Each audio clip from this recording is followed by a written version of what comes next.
I bet Ken Paxton is fuming mad that only 23 Republicans sided with him.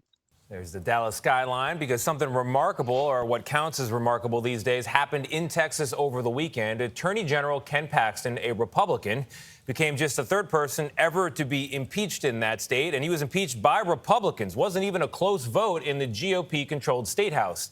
You know Paxton as a close ally of former President Donald Trump. He got reelected despite facing criminal charges related to a previous matter. He's denied all wrongdoing, and Omar Villafranca is here to explain what finally got his own party to turn against him.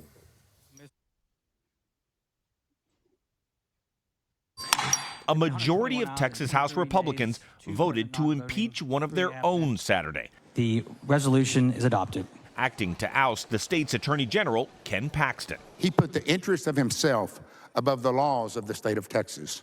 Lawmakers began investigating Paxton back in March after he asked for $3.3 million in taxpayer money to settle a whistleblower lawsuit. I love that he lost his lawsuit and then asked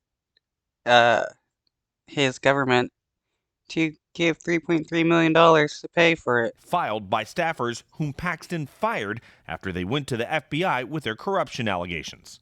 The 20 articles of impeachment include charges of not only misappropriation of public resources, but also bribery, obstruction of justice, and conspiracy. And they're also looking to tack on intimidation, since the day before the vote, he was calling people, telling them that there's going to be consequences if they vote against him.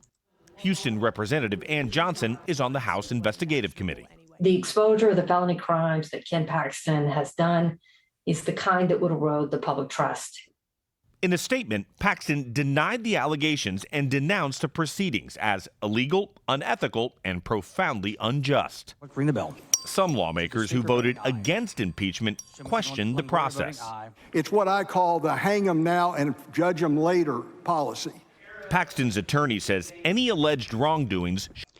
Well, if he's able to prove that he wasn't doing anything illegal, then he can be voted to be reinstated. Should be left to the courts. There are new criminal charges here that have been filed.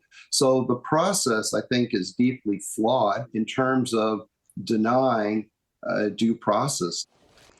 The fact that he lost a lawsuit over retaliation against whistleblowers should be enough to impeach him, in my opinion. Whether Paxton's removal will become permanent will ultimately lie with the Texas Senate, where his wife is a senator. She has not yet said whether she'll recuse herself from her husband's trial proceedings. She'll be forced to. Otherwise, it would be highly suspicious of her when she votes in favor of her husband.